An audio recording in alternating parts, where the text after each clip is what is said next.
As Commissioner Padlock stated, my name is William O'Shields. I'm the Chief Deputy Commissioner of Cook County Board of Review. And looking back, this is my fifth opportunity to present to the attorneys meeting. And in looking back over the years, I do believe that this is probably one of the coolest July days that we had for the attorneys meeting. I think last year it was almost 100 degrees, so we've been blessed with good weather for this year's meeting.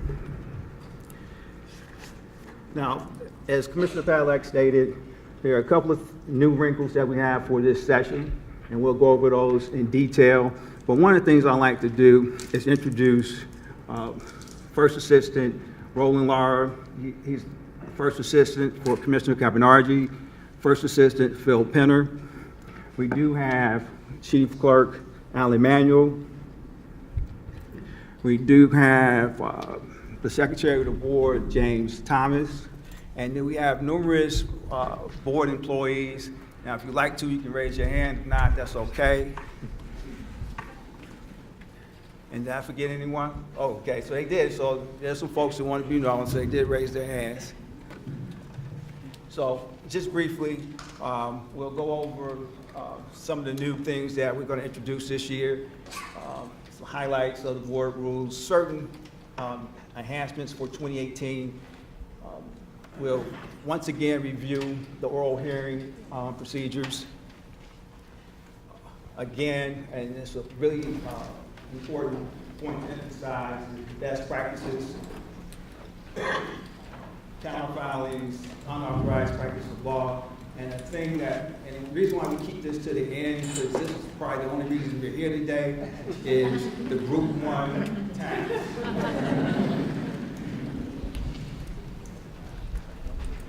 So I'd just like to give just 2018 attorney meetings. We're talking about what we should anticipate going forward, but I'd like to also look at what took place last year. So I think that's important, just as a reference. I remember last year's meeting, we discussed some of the potential impact of the leverage tax. And I just want to briefly go over that. So, as you all know, sweetened beverage tax was repealed, and that created a $200 million budget deficit. That had adverse impact on the board, and for the first time in the history of the board, at least in my 13 years there, we were forced to lay off board employees.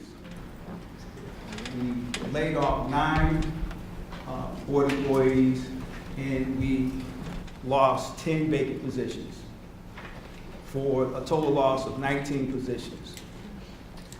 Now, during the course of the year, we lost additional folks.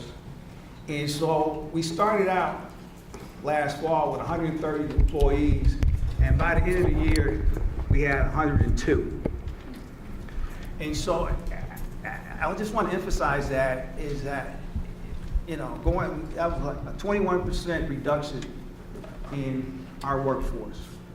And so you often hear this whole statement, being forced to do more with less, but that's our reality. That's our reality in terms of the less part, and the more part is that, yet again, we had a record number of filings. We had over 238,000 complaints, which represented approximately 360,000 parcels that were appealed. And we did that with less people. So that's the more part, and I explained the less. So I just want to put that in the proper context of what we were forced to do and what we're working with in terms of our resources. Now, with the 238,000, we did see some trends where we saw increased filings in the North Tribe, which was the second year, particularly residential, and that's comparing it to the last tribe, which was 3 years prior to that, and there were significant increases in residential filings, particularly in New Trier. We're all fully aware of some of the issues that we had in New Trier and what have you, but that was kind of an outlier. In regards to the filings, I think the fact that the real estate assessment practice has become news headlines, that's driving some of the filings. Let's be honest. When you see a headline that Lakeview is up 30 or 40%, then guess what? Folks do appeal. And also with DAPS, it makes it a lot easier to appeal. Taxpayers are able to file online, upload evidence and things like that. So I don't really see a reversal in the increased filings anytime soon. And it's unpredictable whether or not we'll be able to recover those employees that we lost as a result of the repeal of the sweetened beverage tax. And that's just plain and simple. Also, I just wanted to talk briefly about some of the changes that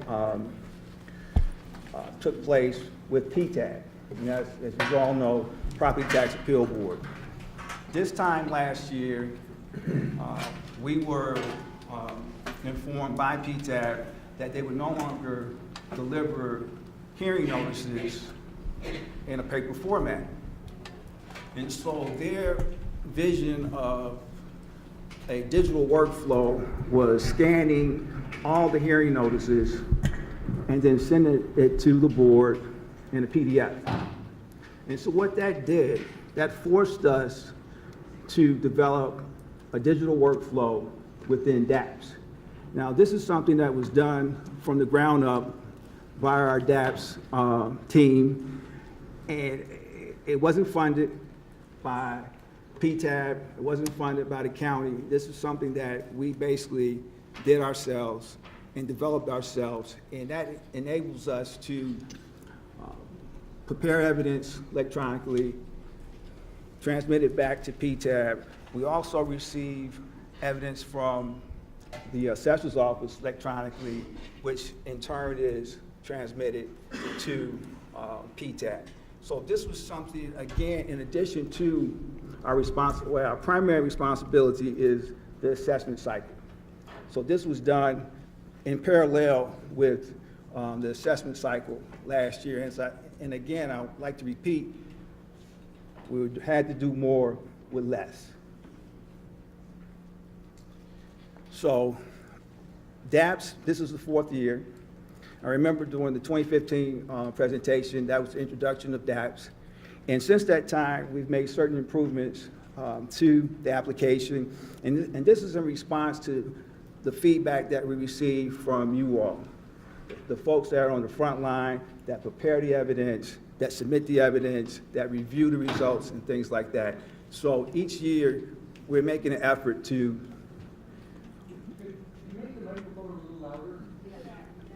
Oh, you can't hear me? Okay. Is this better? All right. All right. Now, a copy of this presentation is available on our website. And let's start. And as I briefly summarize in terms of some of the things I want to talk about, rule revisions, the 2018 Attorney Authorization Form, which is really important, electronic DAPS notices, substitution checklists, and again, best practices. Now, this is something that is, I would say, a drastic departure from what we've done in the past years in regards to how notices are delivered. Notices meaning board decisions and re-review decisions for overvaluation complaints, and that's it. In years past, we would print out the notices, they would scan them, and then you email them. Well, the work force that was required to do that was substantial. We had a number of people that were dedicated to sorting thousands of notices, scanning the notices, and then emailing them. So for all attorneys, you receive your decision letters and review decisions directly to your account. It will show up as a document type in your account. So you'll no longer receive the emails. And just to be honest, I don't know what that says. But and I can guess what it is. It's just a copy of the language for what we're calling the opt-in. And again, this is pretty much a review of what we've talked about in the past. And for 2018, you have the option to elect whether or not you want a hearing for that particular matter through the portal. We have an 8:30 call, which in my 13 years, we've never had an 8:30 call. 10:30, 1, and 3 o'clock. Now, for the hearing notices, it's the same as it's been in past years. You receive an email on the dates of the hearings. And again, it's just a review in terms of the limits for the number of hearings. Now, this is just more so of a best practice recommendation. And this is more so from an analyst standpoint. We prefer, and only because of the volume of hearings, that if you request a hearing, it's something that cannot be explained on the face of the pleadings. Oftentimes, you'll have a practitioner approach the bench and tell you, well, are there any unique circumstances? And the response is, no, it's just an appraisal. Well, many of us have seen thousands of appraisals, and we're quite familiar with appraisals. And it's just in an effort to just be more efficient. The other thing I wanted to emphasize is that our hearing request is certainly not an extension of the evidence submission deadline. And I'd like to repeat that. A hearing request is not an extension of the evidence submission deadline. So let's get to the meat of it. And this is pretty much recommended do's and don'ts. And this was gathered over the last couple of years in terms of feedback from both residential and commercial analysts. And the whole objective here is to help the analysts help you. And what I mean by that is make the valuation evidence as accessible to the analyst as possible. And just to give you a glimpse into a typical workday of a residential analyst, they may work 75 to 100 or maybe 125 residential complaints in an 8-hour day. Well, it's probably a 10-hour day, okay? And so if you make the information accessible to the analyst, that helps you help your client. But if the analyst has to figure out, is this a multi-improvement? Because oftentimes that's not clear. And so when they're looking at the price per square foot, and yes, it seems unusually high because there are 3 improvements. So fully explain that in your pleadings, that this parcel has more than 1 improvement, and then outline the price per square foot for each improvement. Yesterday, I was looking at a PTAB filing, and the request was based on the combined 3 improvements, and they did not break out each improvement. And this is at PTAB. So my recommendation is make the information as accessible as possible. And again, and I'm saying this only because, and I'll say this several times during the course of my discussion, we have to do more with less, and so understand that. Attorney authorization form. So what we did last year, we made the 2018 form available back in December of 2017, because we realized that oftentimes the practitioners sign up clients early. It does not exactly correlate with the board's schedule, so we made the 2018 form available in December of 2017. I don't know if you could even guess how many files received no change 7s for the failure to upload the attorney authorization form. So on re-review, what we'll find is that you'll see we'll have the resubmission of the very exact same evidence. Could be an appraisal, could be 3 years of I&E, could be pictures, blah, blah, blah. But there's no attorney authorization form. We need documentation of the attorney-client relationship. Ideally, and this is something that was discussed, but we didn't do it, you shouldn't really be able to file an appeal without having the attorney authorization form, period. And if you were in circuit court, you have to file your appearance. So the attorney authorization form is the equivalent of the appearance. So if you receive a no change 7 and according to your checklist, you have submitted everything, please verify that you have uploaded the attorney authorization form. Our system, what it does at the end of the evidence submission deadline, it looks for the attorney authorization form and one additional document. It could be a brief, whatever, but we need the attorney authorization form. So again, in reviewing your review documents, make certain that you have uploaded the attorney authorization form. Now, this is a favorite of all the practitioners, and that's the commercial summary form. It's the 9-page form that in years past we've had some feedback, or some people may call complaints about the commercial summary form, about how it's lengthy and it's awkward, the PDF doesn't work and things like that. But that form, particularly when you're looking at the historical AV data, the historical income and expense data, whether or not they're appraisals that have been presented in the past, is very helpful to a commercial analyst. Oftentimes, this is the start point in reviewing a commercial file.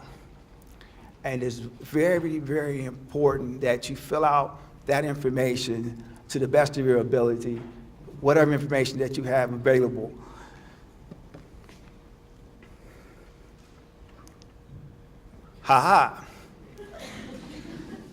Coming soon.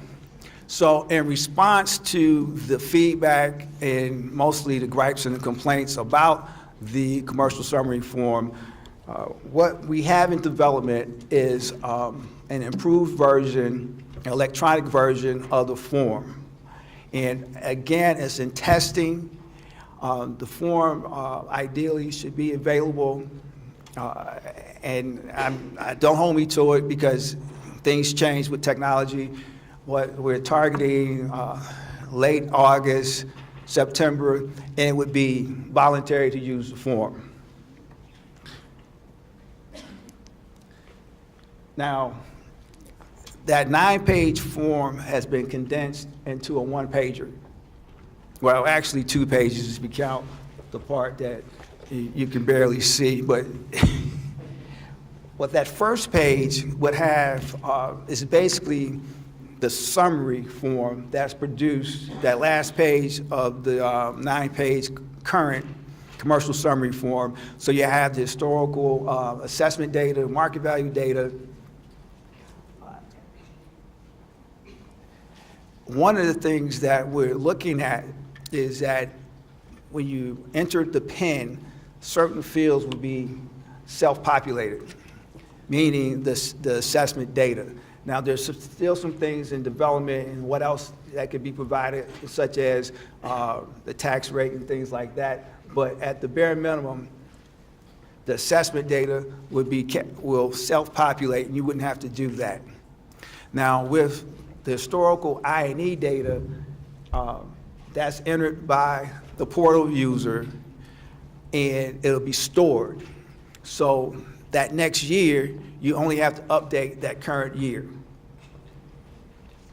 Again, we're keeping our fingers crossed, but that's, I think this is like a huge leap forward in terms of improving the efficiencies of the practitioners as well as the analysts.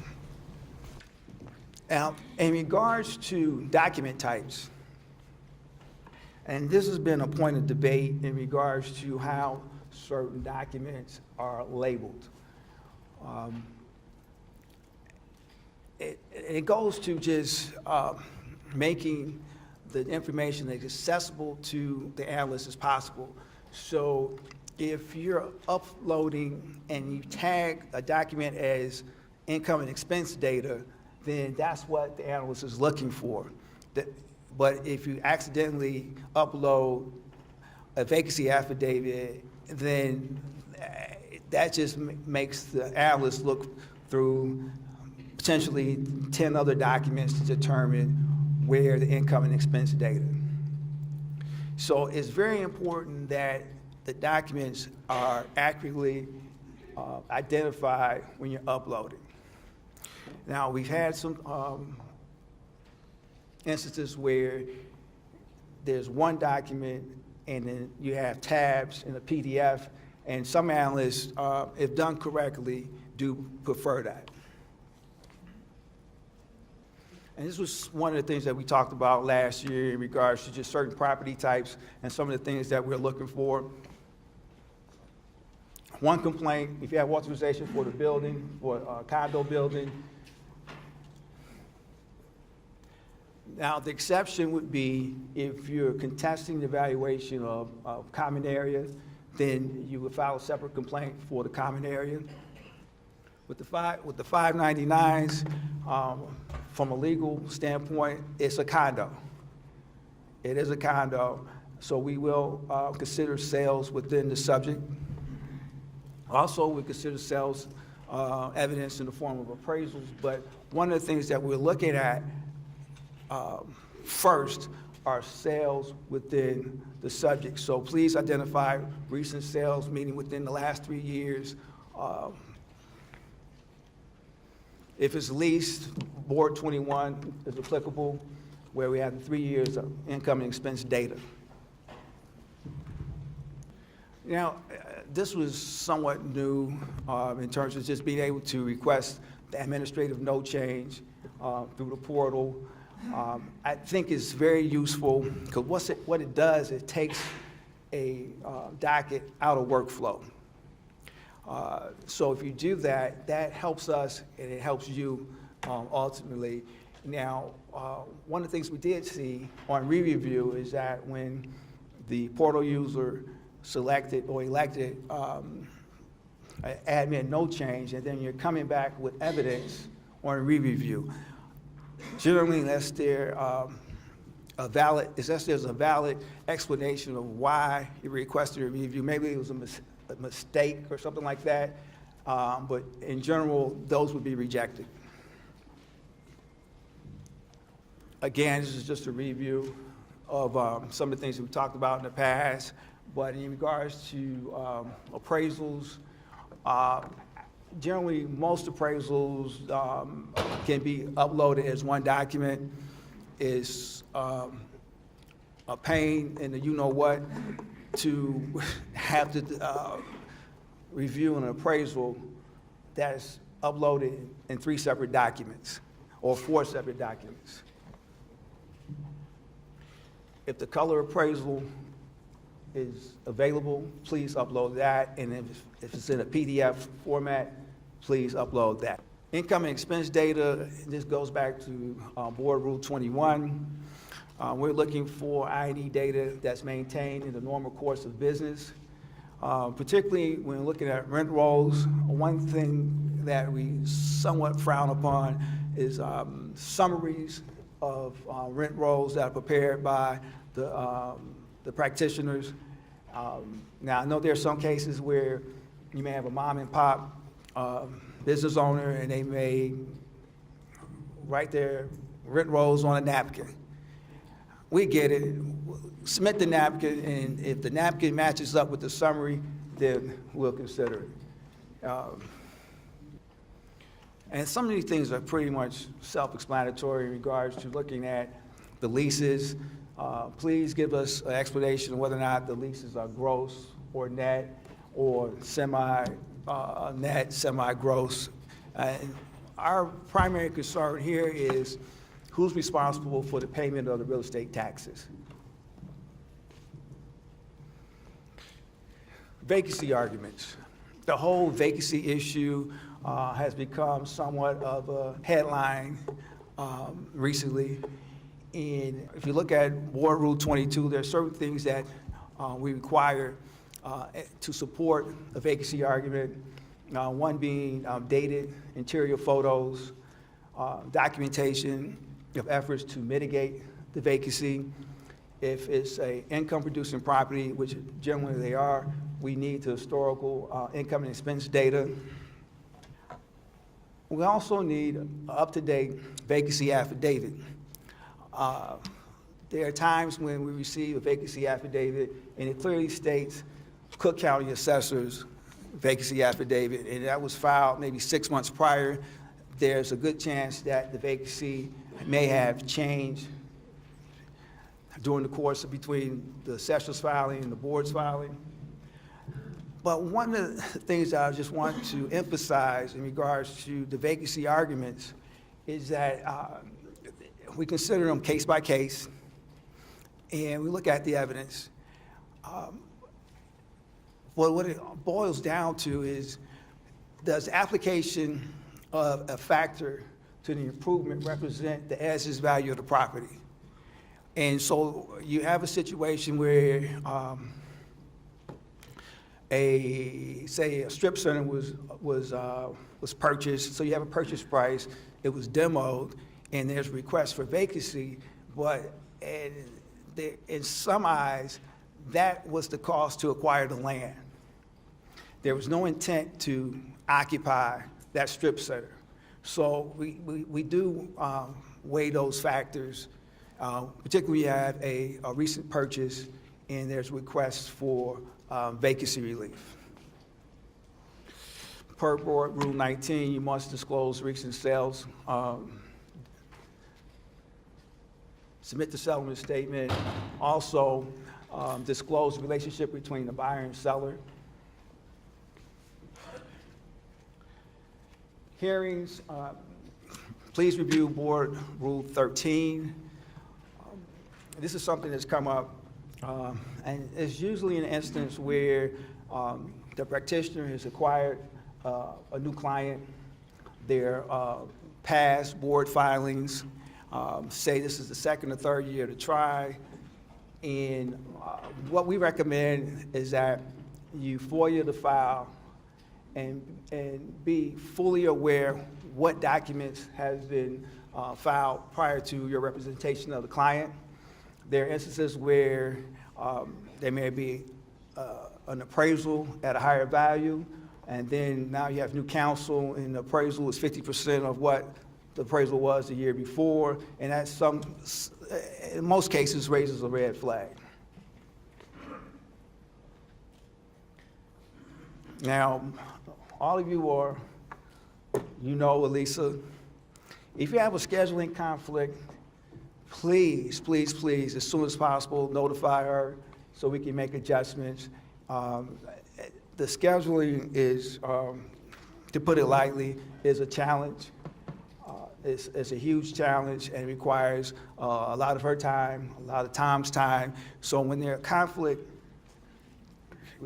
you know that you have a conflict, call her as soon as possible so you can make adjustments. The point here is know your file, know your file. Because in preparation for the hearings, the analysts review the files, there's a preliminary workup, and so I'm just of the opinion that the analysts should know your property better than you. And that's just the bottom line. If there's a question, well, how many rooms in the hotel? And then there's like, I don't know, give me a minute. And then there's a shuffling of papers and things like that. And you should know the property better than the analyst.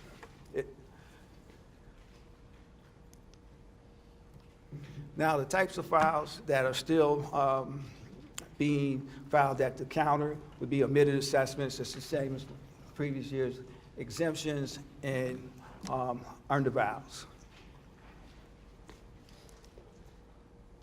And this is one of the things, and people have been here in the past. We're getting towards the end, so we're talking about the unauthorized practice of law.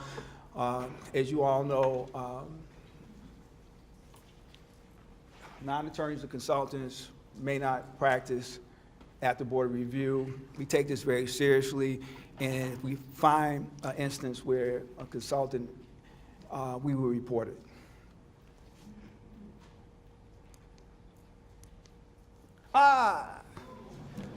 Now we're at the end.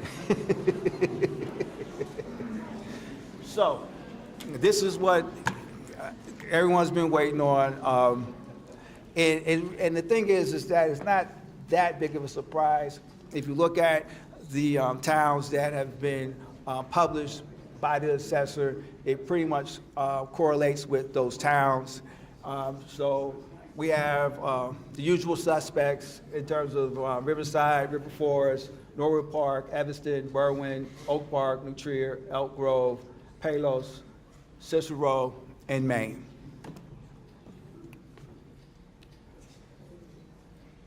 And we'll open up Group 1 August 1st.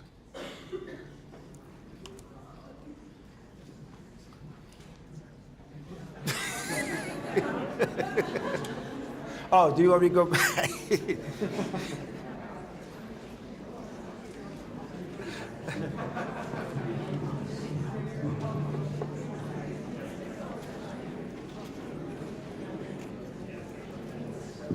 Well, a copy of the presentation will be uploaded to our website within a day or two. Okay? And this is even the best part of the attorney's meeting questions. The board review decisions and the re-review decisions are now being attached to our DAPS file. But will they be attached to the individual appeal filings, or will they still be bulk PDF? Individual. Right. Thank you.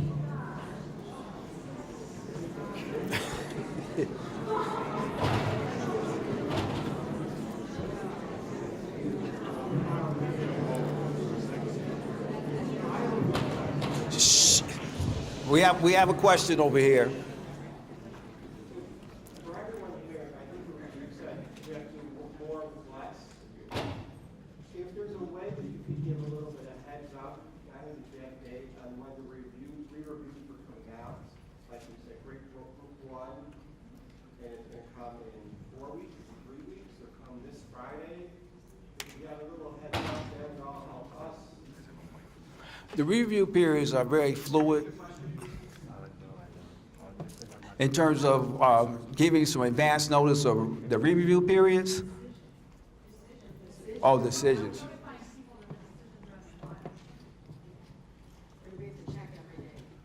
No, that's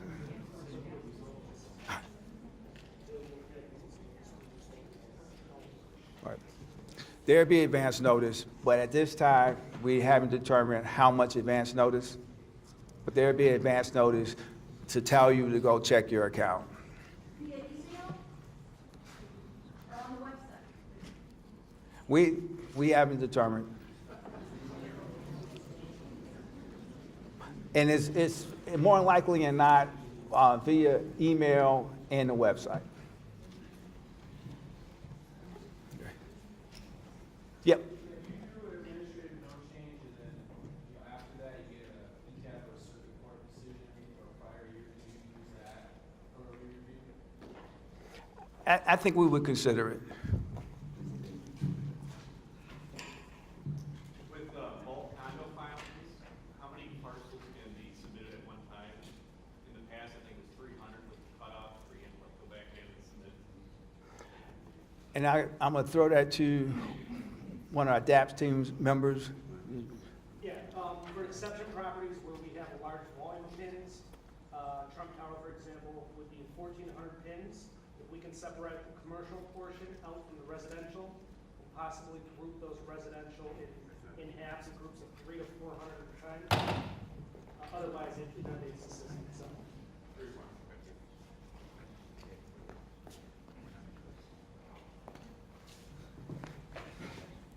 Let's see, was it- in the back.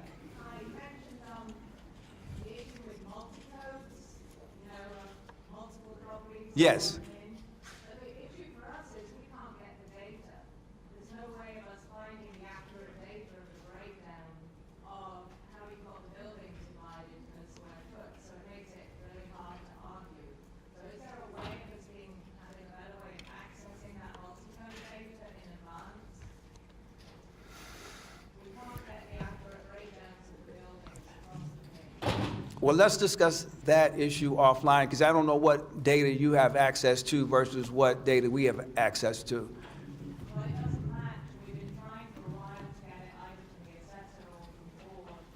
And what we have doesn't seem to ever match what the board has, and then we can't get that data that the board has so that we can argue multi-codes correctly. So is there a, Well, let's discuss that offline after this. Yep. Right. Will there be an option for bulk PDF decisions under attorney code or under group? I mean, people are doing things electronically with these decisions, and now it's changed up a bit. Not right now, but that's something that we're considering. Is it an option? Yes, but that's not a reality as I speak. Because the administrative time, now we're gonna have to look up every single file through that GUI to get the decision. It's gonna be an administrative nightmare. And the thing is that what I was trying to also explain is that on our end, that's what we were doing. And so, Then you didn't expand the re-review time.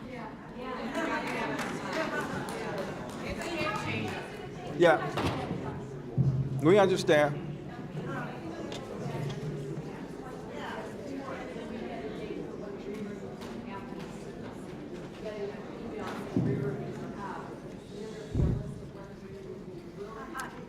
Well, it's dynamic. It just depends on when we finish the re-reviews and things like that. And sometimes it's down to the minute, the hour, what have you. So it changes. So that's one of the things we'll consider. Okay, all the way in the back. When you were talking about the non-hotel form, is that where you type up minutes and it pulls up the information, or is that the? In terms of what we're looking at going forward, You were talking about there was a smaller form where auto-populated? well, that was yes.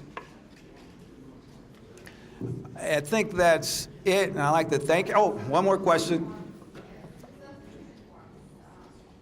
The substitution process has not changed at all. And I'd like to thank, one more. The files that have already been pre-filed, we haven't been getting confirmation emails, is that intentional? You said no confirmation email for the pre-files? Right. Was that intentional? 'Cause I think once the township opens, and then you'll receive the email. Well, I'd like to thank everyone for coming out.